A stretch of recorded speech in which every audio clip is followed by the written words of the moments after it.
Welcome to కీటాక్స్. ఏపీలో వేలు లక్షల కోట్ల పెట్టుబడులు వచ్చేస్తున్నాయి అనే ప్రచారం చుట్టూ రాజకీయం ఎలా జరుగుతూ ఉంటుంది. ఇన్వెస్ట్మెంట్ పేరుతో జరిగే ఈ గేమ్లో అసలు ఎవరు గెయిన్ అవుతున్నారు, ఎవరు లూజ్ అవుతున్నారు? తిరుపతి లేపాక్షిల్లో ఏరోస్పేస్ సిటీలు అని పెట్టిన భారీ హెడ్డింగ్లు చూస్తే ఇప్పుడు ఈ టాపిక్ ఏపీ తెలుసుకోవడం అత్యవసరము అని అనిపిస్తోంది. ఈ మొత్తం ఎపిసోడ్ చూస్తే గనక ఉత్త ప్రచారాలు కొత్తగా ఎలా చేయొచ్చు అనే కాన్సెప్ట్ మీద మీకు ఖచ్చితంగా అవగాహన వస్తుంది. This is కీటాక్స్.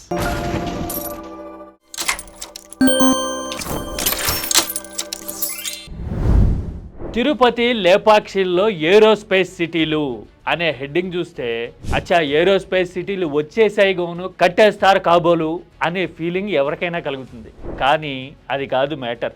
ఏరోస్పేస్ పాలసీ తయారు చేయాలి అని ఆదేశించారు. దానికోసము 1000 ఎకరాలు సమీకరించాలి, అది కూడా 25,000 కోట్ల పెట్టుబడులు ఆకర్షించడం లక్ష్యం అని ఒక సమీక్ష చేశారంతే. ఆ సమీక్ష కేంద్రంగా చిలవలు పలవలుగా చాలా ప్రచారాలు జరుగుతాయి. ఇందులో బ్యూటీ ఏంటంటే, ఒకవేళ చదువుకున్న వాళ్ళు ఎవరైనా ఏరోస్పేస్ టెక్నాలజీ అని చిన్నగా గూగుల్ చేశారనుకోండి, aerospace technology is a booming investment sector అని వచ్చేస్తుంది. అంటే పెట్టుబడులు ఆకర్షించడానికి అవకాశం ఉన్న ఏరియా అని. ఎందుకు అంటే ప్రపంచవ్యాప్తంగా యుద్ధ వాతావరణం పెరుగుతూ ఉంది. అందుకోసం ఏరోస్పేస్ టెక్నాలజీ అనేది ఎసెన్షియల్ అయిపోయింది.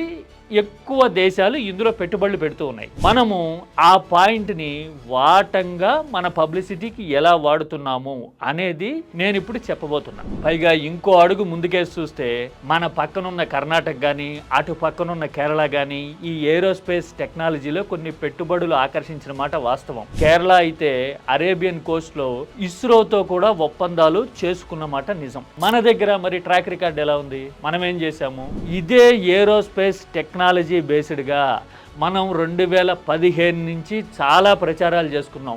ఇదే లేపాక్షి కేంద్రంగా చాలా ఇన్వెస్ట్మెంట్స్ వచ్చేసాయి అని ప్రచారం చేసుకోవడమే కాదు, బెల్ లాంటి కంపెనీలు వస్తున్నాయి అంటూ మనం శంకుస్థాపనలు కూడా చేసాం 2015లో. 3 ఏళ్లలో ఆ కంపెనీల నిర్మాణం పూర్తయిపోతుందని 1000 ఉద్యోగాలు వచ్చేస్తాయి అని చెప్పాం. అంటే మన లెక్క ప్రకారం 2015లో శంకుస్థాపనలు చేశాం కాబట్టి 2018లో ఉద్యోగాలు వచ్చేసి ఉండాలి. గత 7 ఏళ్లుగా అవన్నీ నడుస్తూ ఉండాలి. నడుస్తున్నాయా?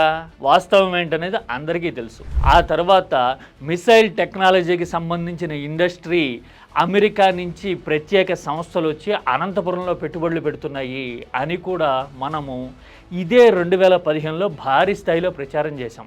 అవి ఏవి వచ్చిన దాఖలా మనకి భూతద్దం వేసి వెతికినా కనపడదు. మరి ఇలాంటి ఉత్త ప్రచారాలు కొత్తగా ఎందుకు చేస్తారు అంటే, ఇది డబుల్ ఎడ్జ్డ్ స్వర్డ్. దీంట్లో ఇలా కంపెనీలు వస్తున్నాయి అని చెప్పడము, కొన్నిటికి శంకుస్థాపనలు చేయడము, ఆ లిస్ట్ ఆఫ్ కంపెనీస్ సంఖ్యని అమాంతం పెంచుకుంటూ పోతూ పబ్లిసిటీ చేసుకోవడం అనేది ఒక మోడల్. కొంతకాలం పోయిన తర్వాత ఏపీలో ఒక 250 కంపెనీలు కొత్తగా వచ్చాయనో, ఆసక్తి చూపించాయనో, ఎంఓయూలు చేసుకున్నామనో టెక్నికల్ టెర్మినాలజీ చెప్తూ ఈ 350 కంపెనీలు వచ్చేసాయి, ఇన్ని లక్షల కోట్ల పెట్టుబడులు ఏపీకి వచ్చేసాయి, ఇన్ని లక్షల ఉద్యోగాలు ఇచ్చేసాము అనే నెంబర్ని గాలిలోకి వదిలి సోషల్ మీడియాలోను విస్తృతంగా ప్రచారం చేసి పబ్బం గడుపుకోవడం అనేది ఇక్కడ ప్రధానమైన లక్ష్యం. ఈ కథ అక్కడితో అయిపోదు. 2019లో ఓడిన తర్వాత మరో మలుపు ఉంటుంది ఇందులో.